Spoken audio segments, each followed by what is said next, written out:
Há crimes que a lei jamais pune porque foram cometidos dentro dos limites sagrados da propriedade privada. Há violências que a história prefere esquecer porque envolvem os nomes gravados em bronze nas praças das cidades. E há homens que, possuindo tudo, descobrem tarde demais que existem coisas que o ouro não compra e o chicote não doma.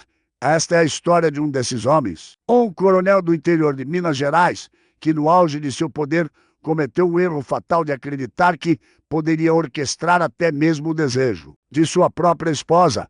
Era o ano de 1862. A Fazenda Santa Eulália estendia-se por léguas de terra vermelha, café maduro e sangue negro derramado. Coronel Sérgio Valente tinha 63 anos, 1000 escravizados sob seu domínio e nenhum filho para herdar seu império. Cada manhã ele acordava suando frio, atormentado pelo mesmo pesadelo, sua fortuna sendo leiloada, seu sobrenome virando P. Sua cadeira vazia na igreja matriz.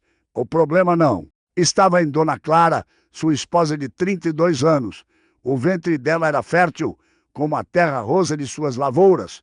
O problema estava entre as próprias pernas do coronel. A idade havia roubado dele aquilo que ele mais prezava, a capacidade de plantar sua semente. Durante 3 anos, ele tentou, bebeu garrafadas de raiz de catuaba, mandou buscar rendeiros do sertão que prometiam milagres com pós de cascavel e sangue de boi. Rezou para santos que jamais escutaram suas súplicas desesperadas, mas todas as noites terminavam da mesma forma, com Clara deitada ao seu lado, olhando para o teto. Ele sentindo a própria inutilidade, queimar como ferro em brasa no peito, até que, numa dessas noites de fracasso, enquanto observava pela janela do quarto, o coronel viu algo que mudaria tudo. Leandro, o ferreiro da fazenda, trabalhava sob a luz da lua cheia, quebrando pedras para consertar o muro da tulha. Cada golpe de marreta ecoava, como um trovão. Os músculos das costas negras brilhavam de suor. A força bruta daquele homem era uma afronta viva à impotência do senhor. Foi nesse momento que nasceu a ideia mais sombria que já cruzou a mente de Sérgio Valente. Se ele não podia cumprir seu dever de marido, arranjaria alguém que pudesse. Alguém forte, alguém jovem, alguém que não tive. Se escolha senão obedecer. E, mais importante, alguém que ele pudesse vigiar, controlar, garantir que o serviço fosse feito corretamente. Leandro não saberia o presente terrível que estava prestes a receber.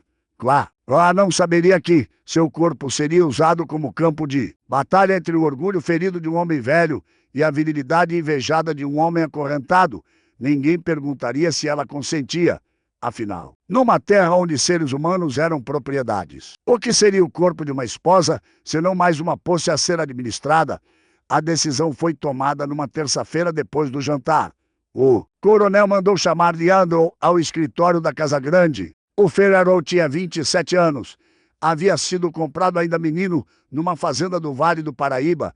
Era conhecido por sua habilidade com metais e por nunca ter levantado os olhos para contestar uma ordem. Perfeito. Quando Leandro entrou na sala de cabeça baixa, como mandava o costume, o coronel serviu 2 doses de cachaça. Apenas uma delas foi bebida. O silêncio pesava como chumbo derretido. Então, Sérgio Valente disse as palavras que mudariam 3 destinos para sempre. Você vai me dar um filho, vai deitar com minha esposa, até que ela esteja prenha, e vai fazer isso enquanto eu observo. Para garantir que cumpra a tarefa até o fim, recusar não é uma opção, fugir também não. Você entende o que estou dizendo? Leandro entendeu. Entendeu que estava sendo condenado a um tipo de violência que não tinha nome. Entendeu que seria usado como instrumento da humilhação de uma mulher inocente. Entendeu que, mesmo sendo a vítima, carregaria a culpa para sempre. Do outro lado da porta de madeira maciça, Dona Clara escutava cada palavra. Suas mãos tremiam segurando o rosário de madrepérola. Ela sempre soubera que seu corpo não lhe pertencia. Primeiro foi propriedade do pai que a vendeu em casamento, depois do marido que a possuía sem amor, mas jamais imaginara que seria reduzida a isso. Um ventre alugado, uma incubadora humana, um campo onde 2 homens disputariam uma partida cujas regras ela jamais ajudou a escrever. As lágrimas escorriam silenciosas, não pelo ato em si, necessariamente. Clara já havia desistido de esperar prazer ou afeto do leito conjugal, mas pela frieza, pela lógica cruel com que seu marido tratava a situação, como se fosse negociar a compra de gado ou a venda de carros. Ela era apenas mais um problema a ser resolvido, mais um ativo a ser gerenciado, quando a porta se abriu e Leandro saiu com o rosto coberto de suor frio. Os olhares se cruzaram por um instante. Nenhum dos dois disse nada. Não era necessário. Ambos sabiam que haviam se tornado peças de um jogo macabro que não poderiam recusar jogar. A data foi marcada. Sábado, depois que os outros escravizados estivessem trancados na senzala. O quarto seria preparado, as cortinas fechadas, a porta trancada, e o coronel Sérgio Valente finalmente descobriria que há coisas piores do cu. E a impotência do corpo, existe a impotência da alma. A incapacidade de controlar não os músculos ou o sangue, mas os sentimentos, os olhares, a química invisível que acontece quando duas pessoas quebradas se encontram no fundo do poço. Ele estava prestes a aprender a lição mais amarga de sua vida, que é possível comprar um corpo, mas jamais um coração. É possível ordenar um ato, mas jamais o desejo verdadeiro. E que, ao tentar usar outro homem como extensão de si mesmo, estava abrindo a porta para ser substituído não apenas na cama, mas na própria. E a história que tanto lutava para construir, o quarto escolhido para a execução da ordem não foi a alcova conjugal, com seus lençóis de linho importado e seus móveis de jacarandá. Aquilo seria profanação demais, até para um homem como Sérgio Valente. Foi preparado um cômodo nos fundos da casa grande, originalmente usado para armazenar grãos. As paredes eram de tapa grossa, abafavam qualquer som. Uma cama de madeira rústica foi colocada no centro. Uma única vela sobre um caixote servia de iluminação.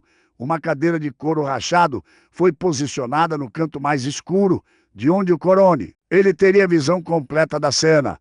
O ar ali dentro cheirava a mofo, terra úmida e algo indefinível, que parecia ser o próprio cheiro do pecado se materializando. Dona Clara foi conduzida até a e por volta das 9 da noite, ela vestia apenas uma camisola de algodão cru, sem rendas, sem enfeites. O cabelo castanho estava solto, caindo sobre os ombros estreitos que tremiam imperceptivelmente. Seu rosto, normalmente sereno e composto como convinha a uma senhora de sua posição, agora exibia uma palidez de morte. Os olhos castanhos, grandes e úmidos, fixavam-se no chão de tábuas de astas. Ela não chorava mais.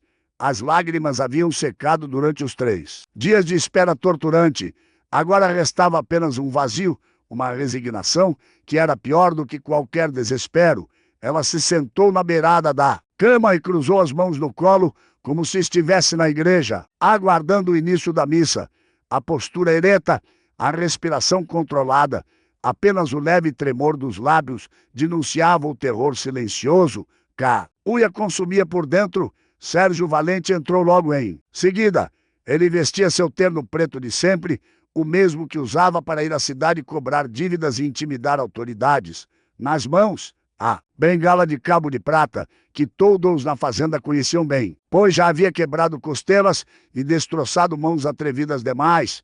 Ele se acomodou na cadeira do canto com a solenidade de um juiz presidir. Andou um tribunal, acendeu um charuto, cruzou as pernas, ajeitou o relógio de bolso sobre a mesa improvisada.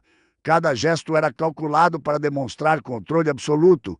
Ele não estava ali como marido, estava ali como proprietário, supervisionando a execução de um contrato, como fazendeiro verificando se o cruzamento entre seus animais reprodutores estava sendo feito corretamente.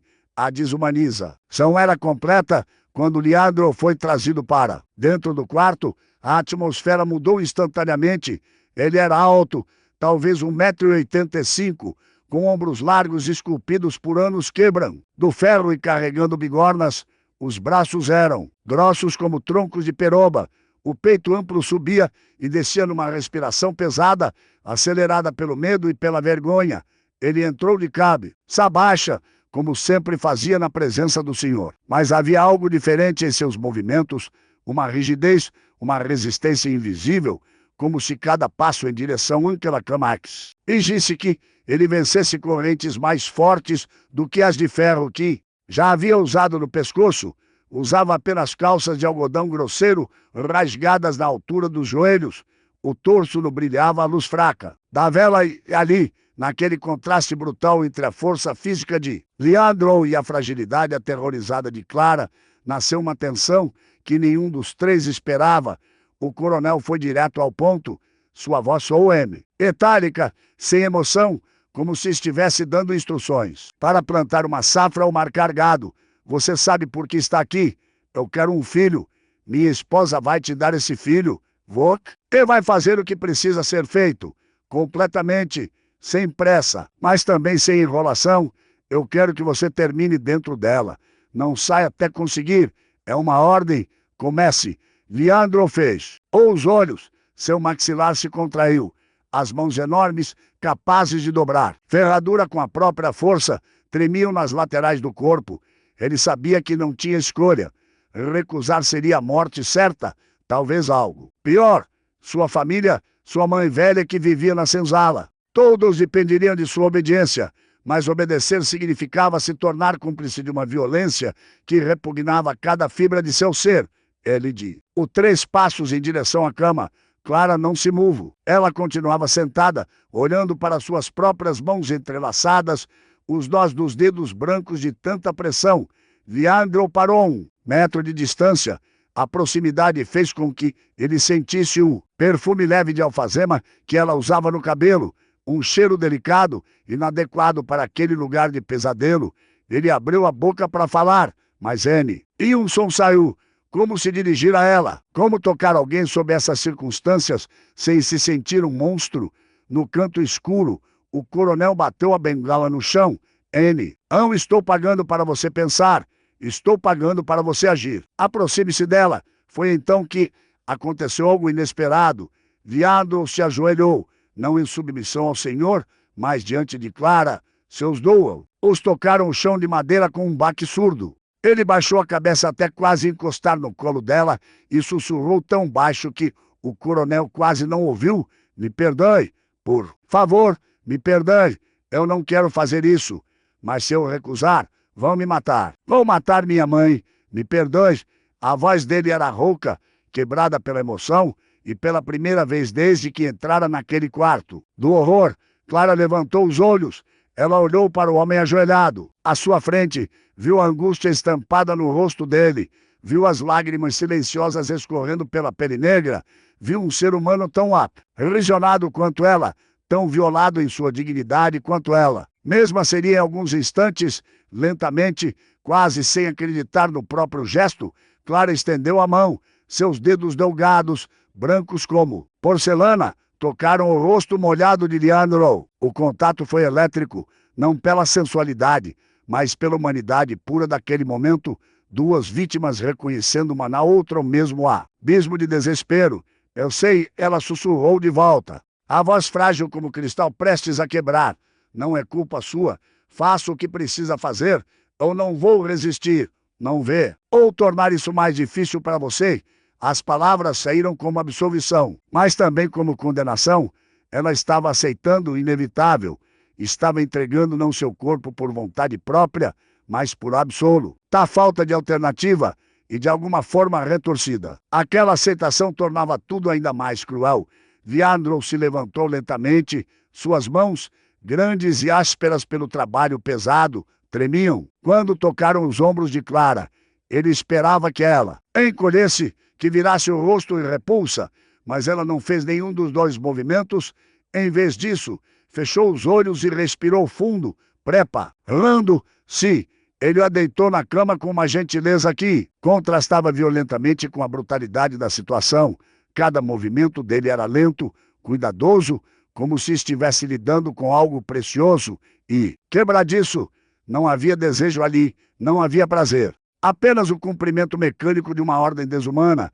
Ele se posicionou sobre ela, apoiando o peso nos cotovelos para não esmagá-la. Seus rostos ficaram a poucos centímetros de distância. Os olhos se encontraram e, naquele momento, algo mudou.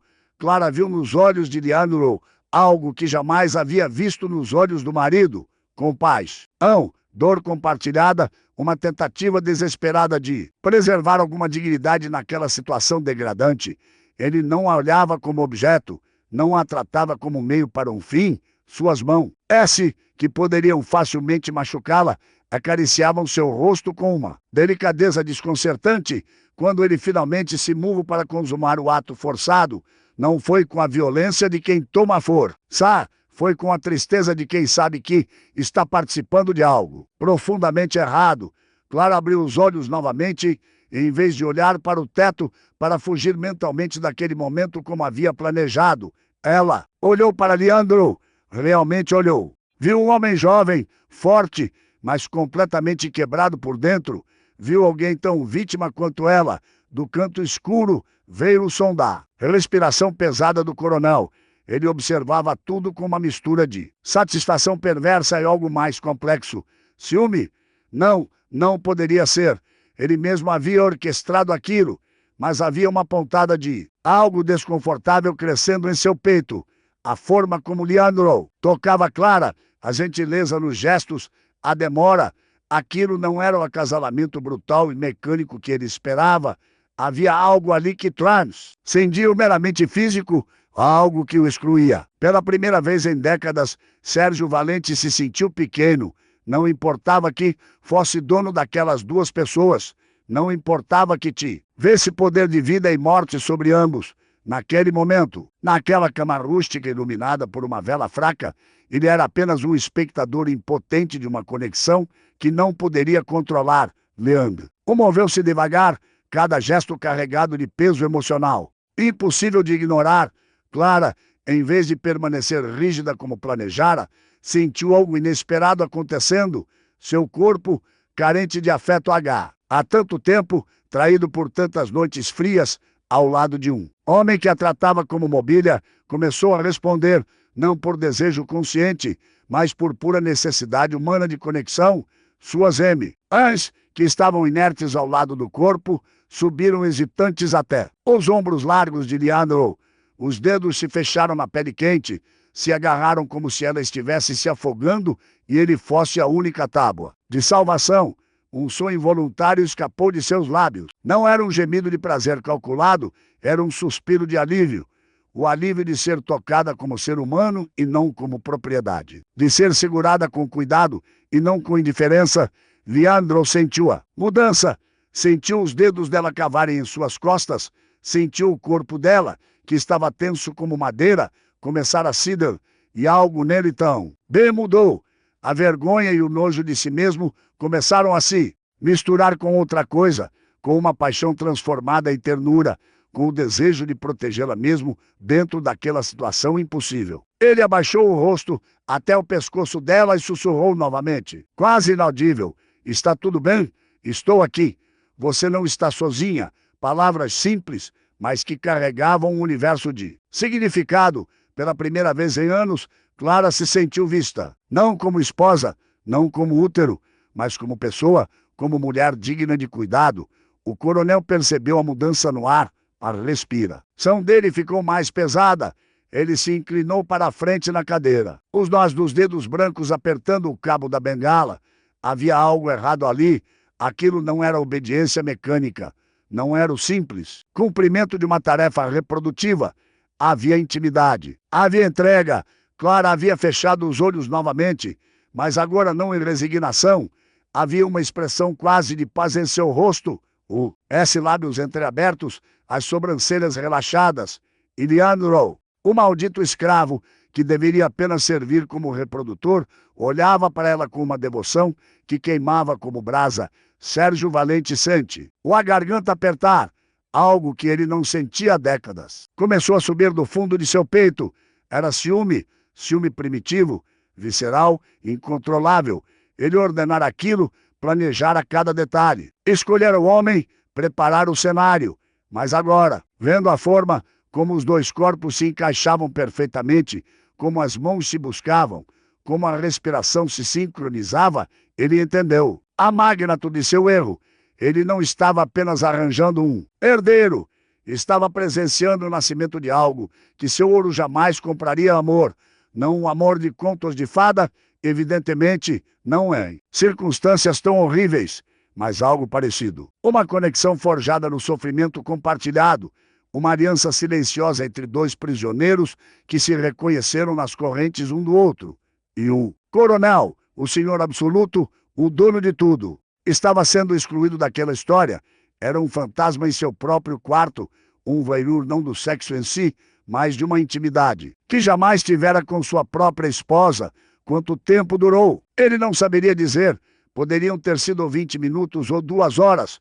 O tempo havia se distorcido naquele espaço claustrofóbico quando finalmente terminou. Leandro não se afastou imediatamente. Como o coronel esperava, ele permaneceu sobre Clara, apoiando-se nos cotovelos, olhando para o rosto dela, tocou a testa suada dela com os lábios. Um beijo casto, quase paternal, um gesto de gratidão e pedido-lhe perdão ao mesmo tempo. Clara abriu os olhos e devolveu o olhar. Não havia culpa naqueles olhos. Havia apenas uma tristeza profunda. E, estranhamente, uma centelha de algo parecido com esperança, como se no fundo daquela tragédia ambos tivessem encontrado uma brecha de humanidade. Chega a voz do coronel cortou o silêncio como chicote. Ele estava de pé, bengala batendo no chão. Com força, o rosto vermelho de raiva contida. Saia, volte para a senzala. Amanhã às 5 você estará na forja como esse. Sempre. E nem pense em olhar para esta casa de novo. Entendeu? Leandro se levantou rapidamente, como se tivesse sido queimado. Apanhou as calças do chão e saiu do quarto sem olhar para trás, mas não antes de e lançar um último olhar para Clara, um olhar que dizia: eu não vou esquecer você. Ela devolveu o olhar com a mesma intensidade. Eu também não vou esquecer. Quando ficaram sozinhos, o coronel se aproximou da cama. Clara pusou rapidamente a camisola para cobrir o corpo. Ele a encarou com uma expressão que ela não conseguia decifrar. Raiva, triunfo, humilhação, talvez tudo ao mesmo. O TMP, o ponto, está feito, ele disse, a voz áspera. Agora só nos resta esperar. Se você não engravidar dessa vez, vamos repetir até que aconteça. Quantas vezes forem necessárias. Clara não respondeu. Virou o rosto para a parede e fechou os olhos. Mas por baixo das pálpebras fechadas, sua mente trabalhava febrilmente. Ela tinha acabado de descobrir que existia algo pior do que ser forçada a deitar com um estranho. Era descobrir que aquele estranho a tratava com mais respeito e delicadeza do que seu próprio marido em 10 anos de casamento. E essa descoberta mudaria tudo. 3 semanas depois daquela noite, Clara acordou com enjoos. Correu até a bacia de porcelana no criado-mudo e vomitou a bilis amarga da manhã. Sua escrava de quarto, uma mulata idosa chamada Benedite, entrou correndo ao ouvir o barulho. Um único olhar foi suficiente. Benedita havia visto aqueles sintomas dezenas de vezes ao longo de sua vida de servidão. A senhora está esperando o bebê, ela disse com uma mistura de alegria forçada e preocupação genuína. Clara limpou a boca com as costas da mão e se olhou no espelho oval pendurado na parede. Seu rosto estava pálido, com olheiras profundas, mas havia algo diferente em seus olhos. Uma luz que não existia antes. Não era felicidade, era propósito. Ela carregava um segredo vivo dentro de si. Um pedaço de Leandro Cree, sendo em seu ventre. E isso mudava tudo. A notícia chegou aos ouvidos do coronel Valente durante o café da manhã. Ele estava cortando um pedaço de queijo quando Benedita entrou na sala de jantar e fez a reverência formal. Com licença, senhor, mas a senhora está passando mal pela manhã. Parecem ser os primeiros sinais. O coronel largou a faca sobre a mesa com um baque seco. Seus olhos se arregalaram. Por um momento, apenas um único momento, uma expressão de alegria pura cruzou seu rosto. Ele havia conseguido. Teria seu herdeiro. Seu nome não morreria. A Fazenda Santa Eufrásia teria continuidade. Mas então, como uma nuvem escura, cobrindo o sol, veio a lembrança. Aquele filho não seria seu. Não no sentido biológico. Seria o filho de Leandro, sangue de escravo, correndo nas veias de seu herdeiro. A ideia o revoltava e o aliviava ao mesmo tempo. Era uma vitória envenenada. Ele subiu até o quarto de Clara imediatamente e encontrou deitada com um pano úmido sobre a testa. Aproximou-se da cama e, pela primeira vez em anos, sentou-se ao lado dela. Tocou sua mão com uma delicadeza que ela não reconheceu. É verdade? Ele perguntou, voz embargada por uma emoção que ele próprio não entendia completamente. Clara olhou para ele com uma expressão neutra, nem hostil, nem afetuosa, apenas vazia. Sim, estou grávida, Sérgio Valente Sor. Um sorriso largo, genuíno, que transformou completamente seu rosto geralmente sisudo. Graças a Deus, finalmente, você não imagina o peso que sai dos meus ombros. Clara, finalmente vou ter um filho, nosso filho. Ela não corrigiu a escolha de palavras, apenas virou o rosto para a janela. A partir daquele dia, a vida de Clara mudou radicalmente. O coronel a tratava como se fosse feita de crista. Ele proibiu-a de descer as escadas sozinha. Contratou uma parteira da cidade, uma francesa experiente, para acompanhar a gestação. Mandou vir de São Paulo roupas de bebê importadas, berços de mogno entalhado, brinquedos caros. A fazenda inteira girava em torno daquela gravidez, mas para Clara, todo aquele cuidado excessivo era uma prisão ainda mais apertada. Ela queria sair, queria caminhar pelos campos, queria respirar ar puro e, secretamente, queria ver Leandro só mais uma vez, apenas para confirmar que não havia imaginado a conexão que sentira naquela noite. Horrível e transformadora, Leandro, por sua vez, havia sido banido para o canto mais distante da fazenda. Depois daquela noite, o coronel mudara sua função, não trabalhava mais na forja. Próximo à Casa Grande, foi enviado para os canaviais. O trabalho mais duro, mais longe dos olhos da sociedade. Uma punição velada por ter cumprido exatamente o que lhe foi ordenado. Mas não, era a punição física que Leandro mais sentia, era a ausência. Ele não conseguia parar de pensar em Clara, no rosto dela, na forma como ela o olhara com compreensão em vez de repulsa, nas palavras sussurradas que o absolveram da culpa que carregava. Ele trabalhava sob o sol escaldante cortando cana, mas sua mente estava sempre naquele quarto, naquele momento suspenso no tempo, onde dois seres humanos os encontraram consolo um no outro. As semanas se transformaram em meses. A barriga de Clara crescia redonda e firme. O bebê chutava forte, especialmente à noite. Ela passava horas com as mãos sobre o ventre, conversando baixinho com a criança que crescia. Você é forte, ela sussurrava no escuro. Forte como seu pai. Vai precisar dessa força. O mundo que te espera não será gentil. Ela nunca especificava qual pai, oficial ou biológico, mas em seu coração não havia dúvida. Aquela criança era de Leandro. Cada chute, cada movimento pare ia confirmar a força selvagem que ela sentira naquele homem. Foi no 5º mês de gestação que Clara tomou a decisão mais arriscada de sua vida. Numa noite de lua nova, quando o coronel viaja para a cidade para resolver negócios, ela desceu as escadas da Casa Grande, apoiando-se no corrimão. Benedita tentou impedi-la. Senhora, o doutor disse que a senhora precisa de repouso. Onde vai essa? Ora, Clara simplesmente balançou a cabeça. Eu preciso de ar. Só isso. Não vou longe. Mentira. Ela sabia exatamente para onde ia. Tinha perguntado discretamente aos escravizados domésticos sobre o paradeiro de Leandro. Soubera que ele agora dormia numa senzala isolada, perto do moinho de cana. Era para lá que seus passos a levavam. O caminho até a senzala era longo e acidentado. Clara tinha que parar a cada 50 metros para recuperar o fôlego.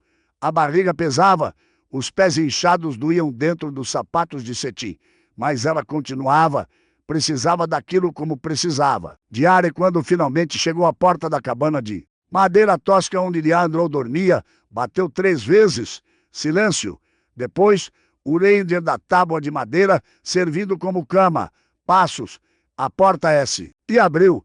Leandro apareceu, olhos arregalados de choque. Ele usava apenas calças rasgadas, o torso marcado pelas cicatrizes recentes de chicote. O coronel não havia se contentado em afastá-lo. Havia mandado castigá-lo também, como se o corpo dele guardasse a culpa de ter sido desejado. Senhora, ele sussurrou, incrédulo. O que a senhora está fazendo aqui? Se algo. Em ver, vão me matar. Vão matar nós dois. Clara colocou um dedo sobre os próprios lábios, pedindo silêncio. Depois, sem pedir permissão, entrou na cabana minúscula. Leandro fechou a porta rapidamente, o coração batendo tão forte que parecia querer explodir no peito. A luz da vela que ele mantinha acesa iluminou fracamente o interior miserável. Uma esteira no chão, um cobertor rasgado, uma cuia com água, nada mais. A pobreza absoluta contrastava violentamente com os vestidos de seda e os móveis de mogno que cercavam Clara em seu mundo. Ela se virou para ele. Seus olhos brilhavam com lágrimas derramadas. Eu precisava vê-lo, ela disse simplesmente. Não havia explicação que fizesse sentido, não havia justificativa racional, era apenas necessidade. A mesma necessidade que faz uma pessoa procurar água no deserto. Leandro deu um passo para trás. Encostando-se na parede de taipa, a senhora não deveria estar aqui. Isso é loucura. O coronel vai. O coronel não astei. Aqui ele o interrompeu. E eu não me importo com o que ele faria. Eu só precisava saber se aquela noite foi real. Se o que eu senti foi real. Ou se minha mente criou aquilo tudo para suportar. O horror. Leandro a olhou longamente. Viu a barriga arredondada sob o vestido simples, viu o cansaço em seu rosto, viu a determinação desesperada de quem arrisca tudo por uma única resposta. Ah, foi real, ele disse, a voz rouca. Para mim foi real. Eu penso na senhora todos os dias. Cada momento daquela noite está gravado aqui. Ele tocou a própria testa e aqui. Tocou o peito. Eu sei que foi errado. Sei que foi forçado. Mas a forma como a senhora olhou para mim, ninguém nunca tinha olhado para mim daquele jeito, como se eu fosse gente, como se eu importasse. Clara deu um passo à frente. Estava tão perto agora que podia sentir o calor emanando do corpo dele. Você importa? Ela sussurrou. Mais do que você imagina. Este bebê, ela colocou a mão sobre a barriga, é seu. Não dele. Nunca será dele. Não importa o que os papéis digam. Este é o seu filho, Leandro, nosso filho. As palavras eram perigosas, traiçoeiras, capazes de custar ambas as vidas se fossem ouvidas por ouvidos errados, mas precisavam ser ditas. Precisavam existir no mundo, mesmo que apenas dentro daquela cabana miserável, por alguns minutos roubados da noite. Leandro fechou os olhos. 2 lágrimas escorreram por seu rosto. Eu não posso ser pai, ele disse, a voz quebrando. Eu sou propriedade, menos que um animal. Meus filhos, se eu tive erro algum, serão vendidos quando crescerem. Serão marcados a ferro quente. Serão chicoteados se ousarem sonhar com liberdade. Como posso querer isso para uma criança? Clara tocou o rosto dele exatamente como havia feito naquela primeira noite. Você não escolheu isso. Nenhum de nós escolheu. Mas esse bebê existe. E eu vou amá-lo com cada fibra do meu ser. E sempre que eu olhar para ele, vou ver você, sua força, sua bondade, a forma como você foi gentil comigo. Quando poderia ter sido cruel, houve um momento de silêncio absoluto. Então, Leandro fez algo que jamais imaginara ter coragem de fazer. Ele se ajoelhou novamente, exatamente como havia feito naquela primeira noite. Mas desta vez, não era para pedir perdão, era para reverenciar. Ele colocou as 2 mãos sobre a barriga de Clara, sentindo o bebê chutar contra suas palmas. Um soluço escapou de sua garganta. Meu filho, ele sussurrou para o ventre arredondado. Eu não posso te dar meu nome. Não posso te proteger. Não posso te ensinar a forjar ferro ou a ler as estrelas. Mas eu te dei vida. E isso ninguém pode tirar. Você vai nascer forte. Vai ter a pele clara da sua mãe, mas vai ter minha força. E talvez, só talvez, você seja livre de uma forma que eu nunca fui. Clara passou os dedos pelos cabelos crespos de Leandro. Era um gesto íntimo, proibido, revolucionário para os padrões da época. Uma senhora branca acariciando um homem escravizado. Com ternura, eu vou contar para ele sobre você. Ela prometeu, quando for seguro, quando ele for crescido o suficiente para guardar segredos, vou contar que seu verdadeiro pai era o homem mais forte e mais gentil que já conheci. que você me salvou naquela noite. Mesmo sem perceber, Leandro levantou os olhos para ela. Eugênie, não salvei ninguém. Senhora, eu só fiz o que me mandaram. Não, ela balançou a cabeça. Você me tratou como ser humano no mundo que me ensinou que eu era apenas um útero com pernas. Você me olhou nos olhos. Isso foi salvação. Eles ficaram assim por longos minutos. Leandro ajoelhado, mãos sobre a barriga de Clara, ela de pé, acariciando o cabelo dele. Dois náufragos agarrados um ao outro no meio de um oceano de injustiça. Não havia sexo ali, não havia luxúria. Apenas uma conexão profunda, dolorosa, impossível. Amor nascido do sofrimento compartilhado. O tipo de amor que a soca. E a idade deles jamais permitiria que existisse. Mas que mesmo assim temava enflorescer nas frestas das correntes, foi Clara quem quebrou o silêncio. Eu preciso voltar. Benedita deve estar desesperada. Leandro se levantou rapidamente. Eu vou com a senhora até perto da casa, para garantir que ninguém... Não, ela o interrompeu. Se nos virem juntos, vão te matar. Eu vou sozinha. Mas ele, a NDR, ela segurou o rosto dele com as duas mãos, forçando-o a olhar diretamente em seus olhos. Obrigada por existir, por ser quem você é, por me dar esse presente, mesmo que tenha custado sua liberdade.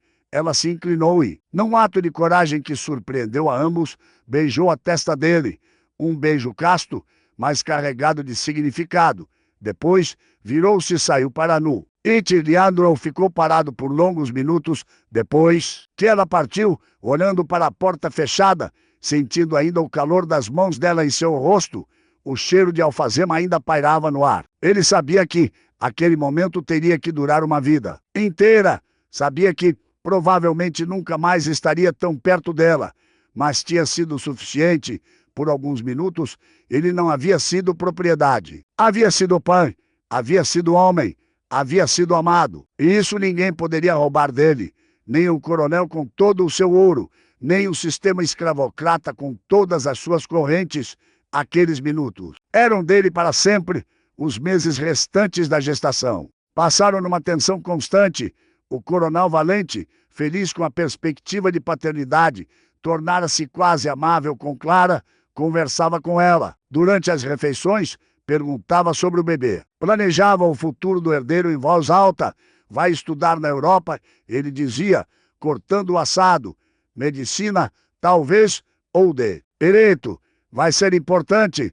Vai fazer o nome Valente ressoar em toda a província. Clara ouvia em silêncio, mastigando devagar, pensando em como aquele homem estava planejando a vida de uma criança que não era sua, pensando em como Leandro, o verdadeiro pai, nem sequer poderia olhar para o próprio filho sem arriscar a vida. Ela desenvolveu o hábito de caminhar pelos limites da fazenda nas tardes quentes, sempre acompanhada por Benedita, é claro, para manter as aparências, mas seus passos inevitavelmente a levavam perto dos canaviais, onde Leandro trabalhava.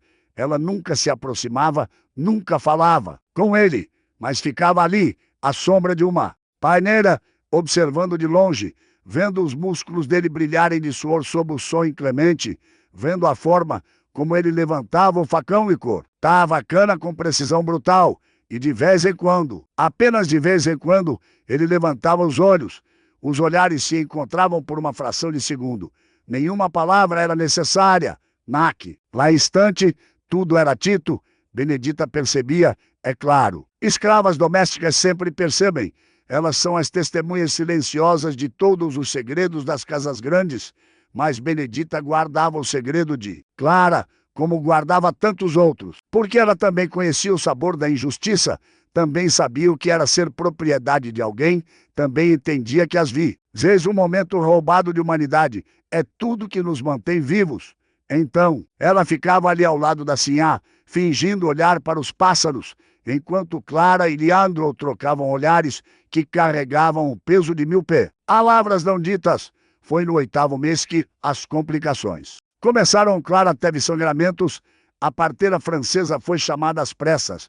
Examinou com expressão preocupada. O bebê está em posição errada. Ela anunciou ao coronel que esperava do lado de fora do quarto. Pode ser um parto difícil, talvez perigoso. Sérgio Valente empalideceu. Pela primeira vez em meses, ele se viu diante da possibilidade real de perder tudo: a esposa, o herdeiro. Todo o plano cuidadosamente construído desmoronando. Faça o que for preciso, ele ordenou. Traga médicos de São Paulo, do Rio de Janeiro, se necessário. Mas salve meu filho, salve minha esposa. A notícia se espalhou pela fazenda como fogo em palha seca. Todos sabiam que assim a estava passando mal.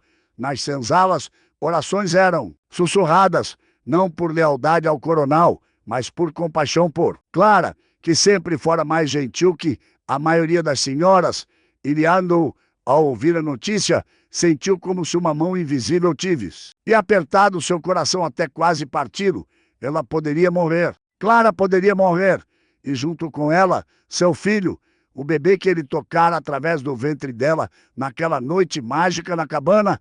Ele largou o facão no meio do canavial e correu. Não se importava mais com as consequências.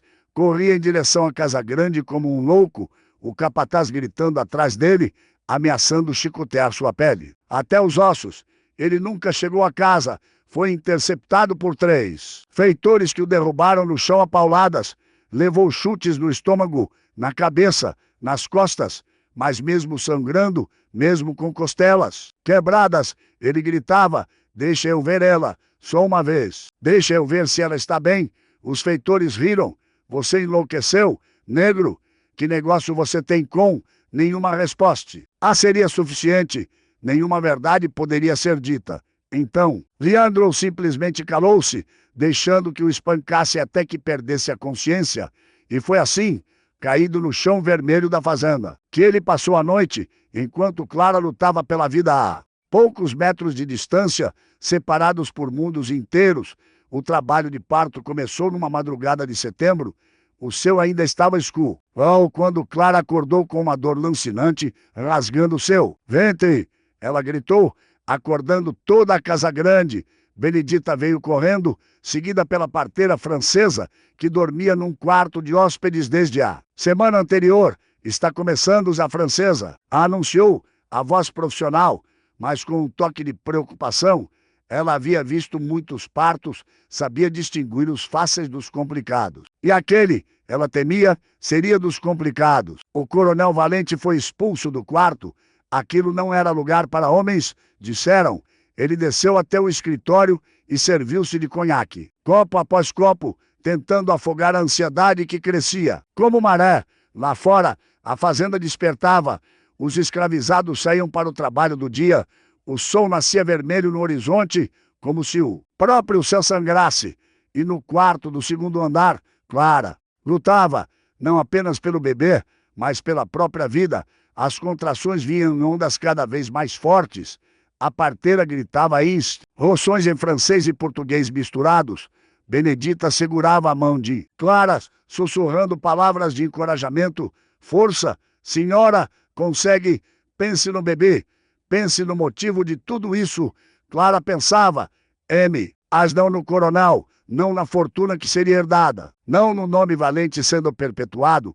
Ela pensava em Leandro, no rosto dele iluminado pela vela, naquela cabana miserável, na forma como ele havia tocado sua barriga com reverência, nas lágrimas que ele derramara ao sussurrar para o filho que nunca poderia criar.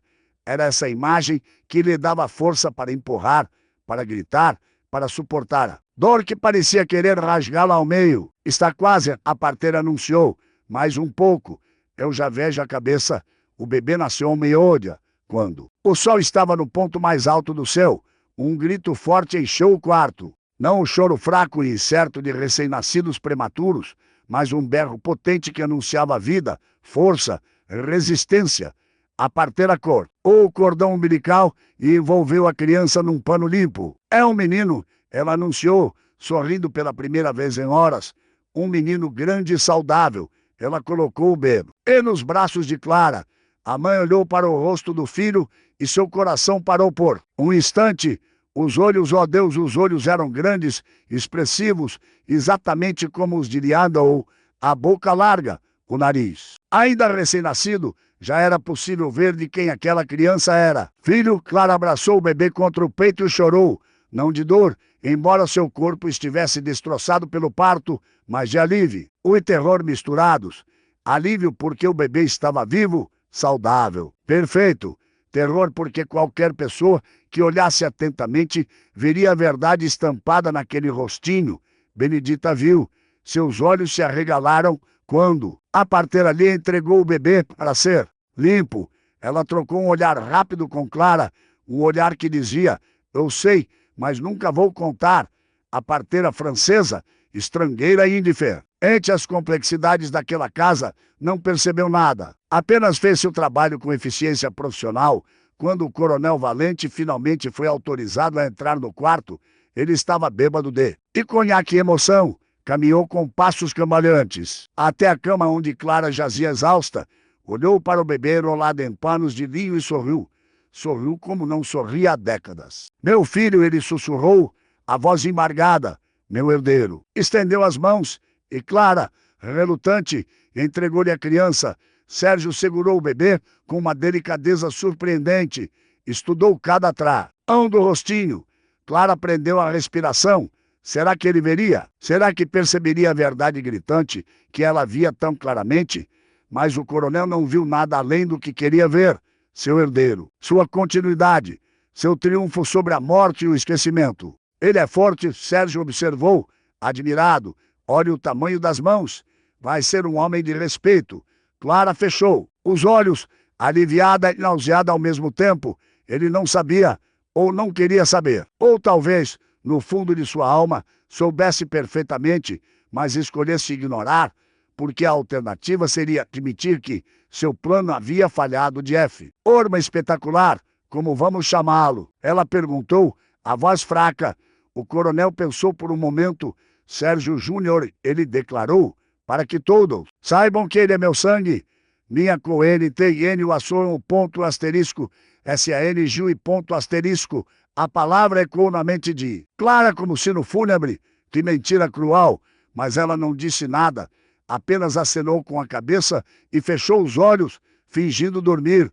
O coronel saiu do quarto carregando o bebê, provavelmente para mostrá-lo aos administradores e feitores, para anunciar ao mundo que a linhagem Valente estava garantida. Quando ficaram sozinhas, Benedita se aproximou. O da cama, senhora, ela sussurrou. Esse segredo é perigoso. Se alguém descobrir, eu sei, Clara interrompeu, mas não tem volta. O que está feito, está feito. Eu só preciso garantir que Leandro fique vivo, que ele não seja vendido ou morto. Enquanto ele respirar, parte do meu filho viverá. Nos dias seguintes, enquanto Clara se recuperava do parto, a fazenda inteira foi transformada pela alegria forçada do coronel. Ele mandou abater porcos para um banquete, distribuiu cachaça entre os escravizados. Até mesmo os castigos foram suspensos temporariamente. Era como se a existência daquele bebê houvesse amaciado temporariamente seu coração de pedra. Mas essa clemência tinha limites. Leandro, que havia sido brutalmente espancado na noite em que tentara correr até a casa grande, continuava trancado numa senzala isolada, recuperando-se das costelas quebradas e dos cortes profundos. Ninguém lhe contou sobre o nascimento. Ninguém disse se Clara havia sobrevivido. Ele estava em agonia mental. Pior do que a física, foi Benedita quem finalmente teve piedade. Numa noite, quando todos dormiam, ela desceu até a senzala onde Leandro estava preso. Destravou a porta silenciosamente. Encontrou deitado de lado, a respiração difícil por causa das costelas quebradas. Leandro, ela sussurrou. Ele abriu os olhos imediatamente. Assim, foi a primeira coisa que perguntou. Ela está viva, e o bebê também. Um menino. Leandro fechou os olhos e lágrimas escorreram de novo. Graças a Deus, ele murmurou. Graças a todos os santos, ela está bem, fraca, mas viva. E o menino, Leandro? O menino tem seus olhos. O Ferrero ficou paralisado. O que você disse? Ele tem seus olhos, seu N. Nariz, sua boca. Qualquer pessoa que olhe vai saber a verdade. Mas o coronel não vê, porque não quer ver. E assim vai guardar esse segredo até a morte. Leandro cobriu o rosto com as M. Hans, meu filho, ele sussurrou. Eu tenho um filho, mas nunca vou poder segurá-lo. Nunca vou poder ensiná-lo nada. Nunca vou ouvir ele me chamar de pai. A dor na voz dele era física, palpável. Benedita colocou a mão no ombro dele. Você deu vida a ele. Isso já é mais do que muitos de nós conseguem dar aos nossos filhos. Assim vai amá-lo por vocês dois.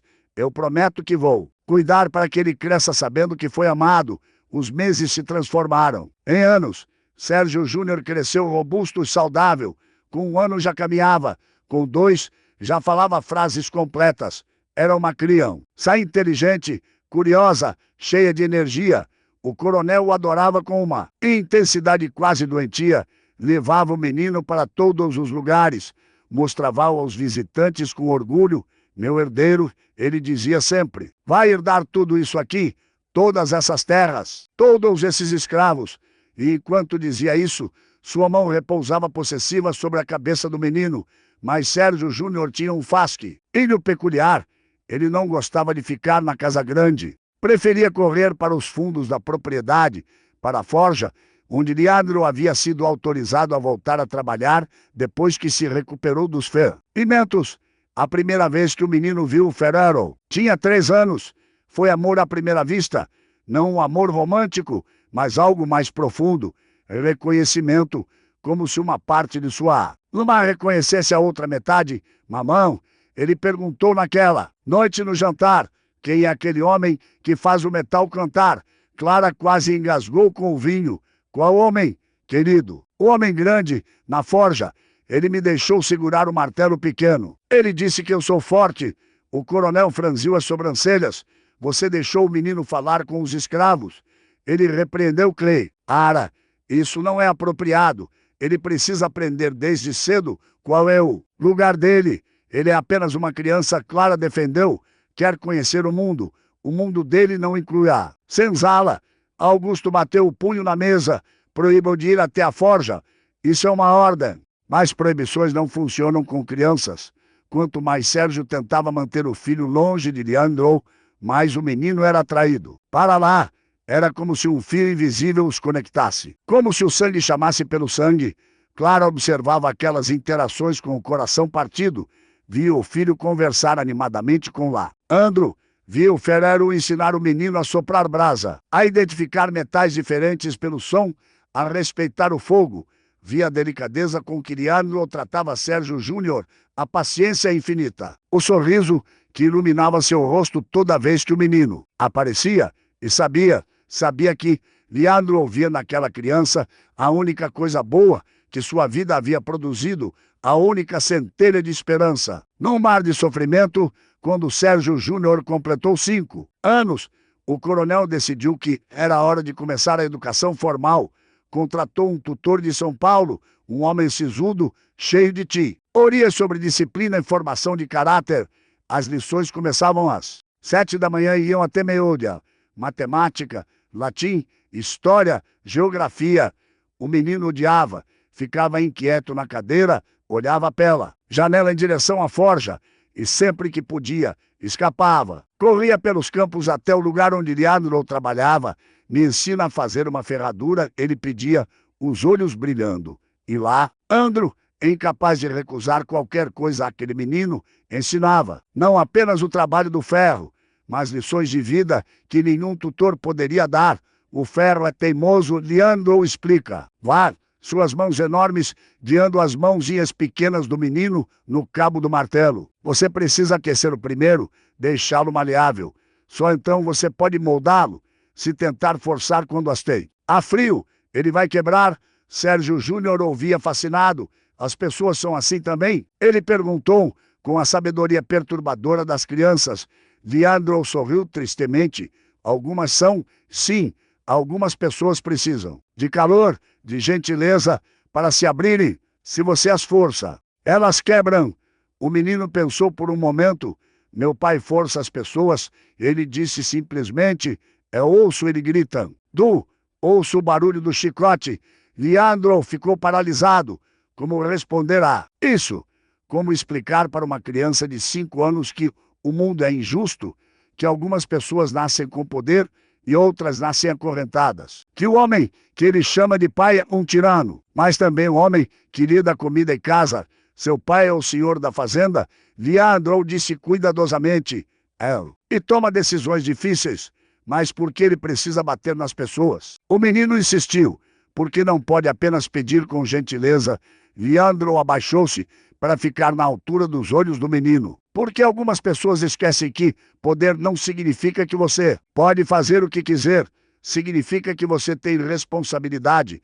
Tem que cuidar de quem depende de você quando eu crescer. Sérgio Júnior declarou com a certeza absoluta da infância. Vou libertar todo mundo. Vou dar dinheiro para vocês. Vou construir casas de verdade. Ninguém vai usar correntes. Leandro sentiu lágrimas, pai. Cara em seus olhos. Aquela criança inocente. Aquele coração puro seria destruído pelo sistema que o criara ou teria força suficiente para mudá-lo. Você é um bom menino, Leandro disse, a voz rouca. Se o coração é bom, nunca perca isso. Não importa o que o mundo te diga, não perca essa bondade. Sérgio Júnior abraçou Leandro com a força total de seus braços. Os magros, Leandro, esquecendo por um momento todo o perigo, retribuiu o abraço. Pai e filho, unidos por alguns segundos roubados, unidos pelo amor que a sociedade jamais permitiria que existisse abertamente. Foi assim, abraçados, que o coronel Valente os encontrou. Ele havia vindo procurar o filho depois que o tutor reclamara de outra fuga. Parou na porta da forja, viu a cena, o filho nos braços do escravo, a intimidade, a conexão e algo dentro dele. Estiraçou. Não era ciúme, não exatamente. Era algo pior. Era compreensão tardia, inevitável, terrível. Ele olhou para o rosto do menino, depois para o rosto de Leandro, lado a lado, e finalmente, depois de 5 anos escolhendo não ver, ele viu, solte meu filho. Ele disse, a voz baixa, mas carregada de veneno mortal, solte. Agora, Leandro se afastou imediatamente. Sérgio Júnior, confuso, olhou do pai para Leandro. Papai, eu só estava aprendendo que na boca. O coronel rugiu, o menino Rec. E assustado, nunca havia visto o pai tão furioso. Sérgio agarrou o pulso do filho com força excessiva e o arrastou para fora da forja. Mas antes de sair, virou-se para Leandro. Os olhos dos dois homens se encontraram. E, naquele olhar, tudo foi dito. Sérgio sabia. E Leandro sabia que ele sabia. E ambos sabiam que aquilo mudaria tudo. A vingança do coronel Valente foi silenciosa, mas brutal, na manhã seguinte ao dia em que flagraram o filho abraçado a Leandro. Ele convocou o feitor-mor. Quero que você venda aquele ferero. Ele ordenou friamente. Não me importa por quanto. Não me importa para quem. Quero ele longe daqui até o fim da semana. O feitor hesitou. Mas, senhor, ele é o melhor ferreiro da região. Quem vai consertar as ferramentas, quem vai ferrar os cavalos. Sérgio bateu a bengala no chão. Arrume outro. Arrume 10 outros. Mas aquele homem sai dessa fazenda e nunca mais volta. A notícia chegou aos ouvidos de Clara através de Benedita. Ela estava amamentando filho mais novo, uma menina de 2 anos nascida, legitimamente do coronel, depois de anos de tentativas desesperadas. Quando ouviu que Leandro seria vendido, o leite secou em seus seios. Não, ela sussurrou. Ele não pode fazer isso. Não pode. Ele pode sim, Benedita disse tristemente. E vai fazer. Já mandaram mensagem para os atravessadores. Até sábado, lá. Andro vai estar acorrentado numa caravana indo para o sul. Clara colocou a bebê no berço e desceu as escadas cambaleando. Invadiu o escritório do marido sem bater. Você não pode vender Leandro. Ela disse, a voz tremendo de desespero contido. Ele é essencial para a fazenda. Ninguém trabalha o ferro como ele. Você está deixando a raiva nublar seu julgamento. O coronel levantou os olhos dos papéis sobre a mesa. Olhou para a esposa com uma expressão que ela nunca vira antes. Não era raiva. Era algo pior. Era conhecimento. Conhecimento frio, cruel, absoluto, essencial para a fazenda. Ele repetiu lentamente. Ou essencial para você. Clara sentiu o sangue gelar nas veias a esse ponto. Do que você está falando? Não me insulte fingindo ignorância. Sérgio se levantou, caminhando em volta da mesa, como predador cercando a presa. Eu vi a forma como aquele menino olha para ele. Eu vi a semelhança que passei 5 anos me recusando a enxergar, os olhos, a boca, até o jeito de andar. Você acha que sou cego? Clara recuou um passo. Você ordenou aquilo, ela disse, a voz ganhando força. Foi você quem mandou ele me tocar. Foi você quem orquestrou tudo. E agora tem coragem de me acusar. Eu ordenei que ele lhe desse um filho, Sérgio rosnou. Não que vocês dois criassem um vínculo. Não que você se apaixonasse por aquela coisa. Não que meu filho idolatrasse um escravo como se fosse um herói. Ele estava próximo agora, tão próximo que Clara podia sentir o cheiro de conhaque em seu hálito. Você me traiu, Clara, não apenas naquela noite, quando se entregou aí, lá com mais vontade do que jamais se entregou a mim, mas todos os dias. Desde então, toda vez que olha para aquele menino e vê ele, toda vez que permite que eles fiquem juntos, você me traiu com o coração. E isso é pior do que qualquer traição do corpo. Clara não abaixou os olhos. Sim, ela disse simplesmente, eu me apaixonei por ele, não naquela noite, não da forma como você pensa, mas aos poucos, cada vez que eu via a gentileza dele com nosso filho, cada vez que eu lembrava que, mesmo sendo forçado, ele me tratou com mais dignidade em 1 hora do que você em 10 anos de casamento. Então, sim, Sérgio, eu amo Leandro, e você não pode fazer nada sobre isso. O tapa veio rápido e forte. A mão do coronel acertou o rosto de Clara com força suficiente para derrubá-la no chão. Ela caiu de lado, o lábio sangrando, mas não chorou, apenas olhou para ele de baixo. E havia desafio naquele olhar. Você pode me bater, ela disse, limpando sangue com as costas da mão.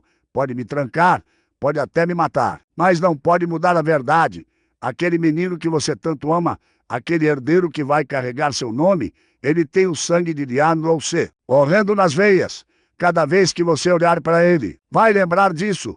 Cada vez que ele crescer mais forte, mais parecido com o pai verdadeiro, você vai lembrar do seu fracasso. Você não conseguiu me dar um filho, precisou de outro homem para fazer isso. E agora vai ter que viver com essa verdade até morrer. O coronel tremeu de raiva.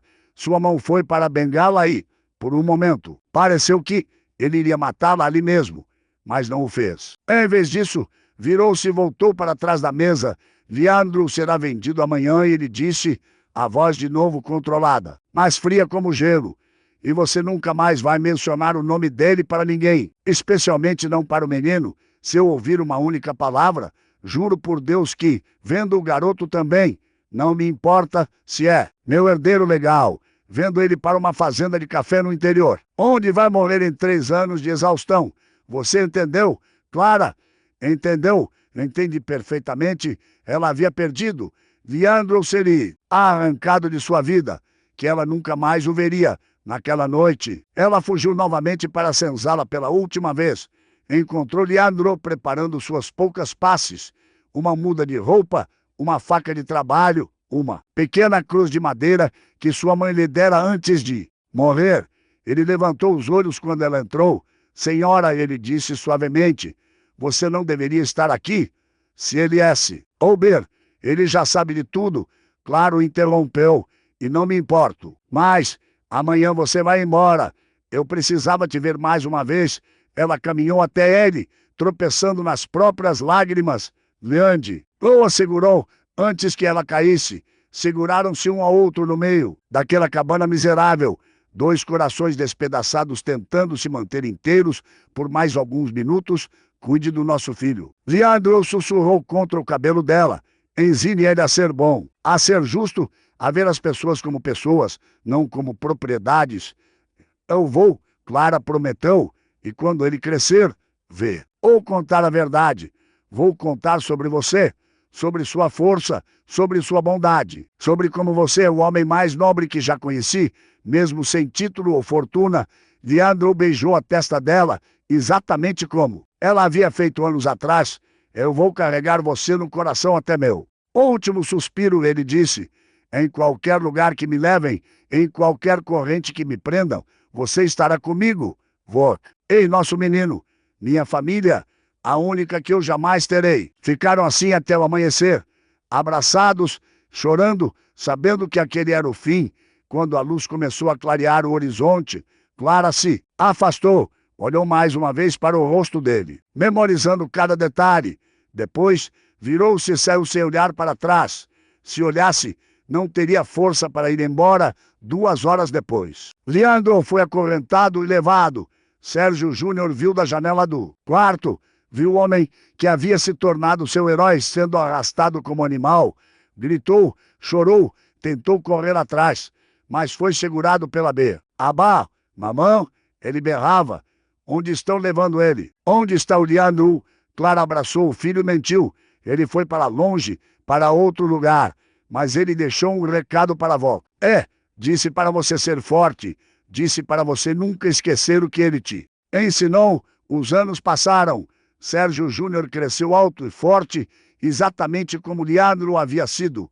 Aos 15 anos, era impossível negar a paternidade. Toda a sociedade local sussurrava, mas ninguém dizia nada abertamente. O coronel envelhecia rapidamente, corroído pelo ciúme e pela raiva. Aos 68 anos, teve um derrame. Ficou preso a uma cadeira de rodas e incapaz de falar, apenas observando o mundo continuar sem ele. Clara cuidava dele com a mesma dedicação fria com que ele sempre a tratara, sem amor, apenas dever, e sempre que o olhava, via não um homem quebrado, mas o arquiteto de sua própria destruição. Quando Sérgio Valente finalmente morreu, aos 70 anos, não havia lague, rimas na fazenda, apenas alívio. Sérgio Júnior herdou tudo aos 17 anos, e a primeira coisa que fez, a primeiríssima, foi procurar Leandro. Levou meses, contratou investigadores, seguiu rastros, descobriu que ele havia sido vendido 3 vezes, que trabalhara em fazendas de café em Minas, que sobreviveram onde muitos morriam, e, finalmente, numa tarde de dezembro, encontrou trabalhando numa pequena oficina de ferreiro numa cidade do interior. Já liberto pela lei do ventre livre, mas velho demais para recomeçar, Leandro tinha 45 anos quando viu o filho novamente. Conheceu imediatamente, à mesma altura, os mesmos olhos que via no espelho. Sérgio Júnior entrou na oficina e simplesmente disse: "Eu sou seu filho. Minha mãe me contou tudo. E eu vi. Ele te buscar." Leandro largou o martelo. Suas mãos tremiam. "Menino." Ele começou. Não, o Sérgio Júnior o interrompeu. "Eu não sou mais menino. Sou homem. E quero que você volte comigo. Quero que você conheça a fazenda que agora é minha, que deveria ter sido sua desde sempre." Lágrimas escorriam pelo rosto envelhecido de Leandro, seu pai, o coronel. Ele morreu, o Sérgio Júnior. Disse, e com ele morreu a mentira. "Você é meu pai, sempre foi. E eu vou passar o resto da minha vida compensando tudo que lhe foi roubado." Leandro voltou para a fazenda Santa Eulália, não como escravo, mas como pai do proprietário. Clara ainda vivia, com 52 anos, ainda bela apesar do sofrimento. Quando viu Leandro descendo da carruagem, suas pernas falharam. Sérgio Júnior os deixou sozinhos. Eles se abraçaram como deveriam ter feito tantos anos atrás, sem medo, sem correntes. Apenas 2 sobreviventes que haviam atravessado o inferno e ainda assim conseguiram manter seus corações vivos. "Você voltou?" ela sussurrou. "Eu sempre estive aqui," ele respondeu. "No seu coração, no nosso filho. Eu nunca fui embora de verdade." Sérgio Júnior cumpriu a promessa feita quando criança. Libertou todos os escravizados da fazenda, pagou salários, construiu casas de verdade. E quando questionado pelos vizinhos escandalizados sobre suas decisões radicais, ele simplesmente respondia: "Meu pai me ensinou que poder significa responsabilidade e que pessoas não são propriedades. Aprendi isso na forja quando tinha 5 anos. A fazenda prosperou, não apesar da abolição voluntária, mas por causa dela. Homens livres trabalham com mais dedicação do que homens acorrentados." E Leandro, o ferreiro que um dia foi forçado a plantar uma semente em terreno proibido, viveu para ver seu filho transformar aquela terra de sangue e lágrimas em algo parecido com justiça. Clara faleceu aos 60 anos, em paz, com a mão de Leandro segura a sua. Sérgio Júnior chorou sobre o túmulo da mãe, mas não de tristeza, de gratidão, porque ela lhe dera não apenas vida, mas verdade. e verdade em tempos de mentiras institucionalizadas. Era o presente mais valioso que poderia receber. Leandro viveu até os 72 anos, tempo suficiente para conhecer 3 netos, para ensinar-lhes o trabalho do ferro, para contar-lhes histórias sobre resistência, dignidade e amor nascido. Nas situações mais improváveis, quando morreu, foi enterrado não na senzala, mas no cemitério da família Valente, porque no fina, a verdade sempre vence. Pode demorar décadas, pode custar vidas, mas sempre vence. A Fazenda Santa Eulália ainda existe, transformada em museu, e há uma placa na entrada da antiga forja que diz: aqui, Leandro Ferraro, o homem livre, ensinou ao seu filho que o verdadeiro poder não está em dominar outros, mas em libertá-los. Visitantes leem aquela placa e pensam que entendem, mas não entendem. Não realmente, porque não viveram num tempo onde amor era crime e humanidade era revolução, onde tocar alguém com ternura, em vez de brutalidade, era ato de coragem quase suicida, onde 2 corações aprisionados por sistemas diferentes encontraram, por alguns momentos roubados, algo parecido com liberdade. Esta é a história de um coronel que tentou comprar um herdeiro e acabou perdendo tudo, de uma mulher que descobriu que dignidade não tem preço, de um homem escravizado que provou que correntes podem prender o corpo, mas jamais a alma, e de um filho que cresceu sabendo que família não é definida por sangue legal, mas por amor verdadeiro. O ouro do coronel Valente se dispersou, seu nome foi esquecido, mas o nome de Leandro permanece, gravado em bronze, lembrado com respeito, porque no final, a história não é escrita pelos que têm poder, é escrita pelos que têm coragem de amar quando tudo conspira contra esse amor.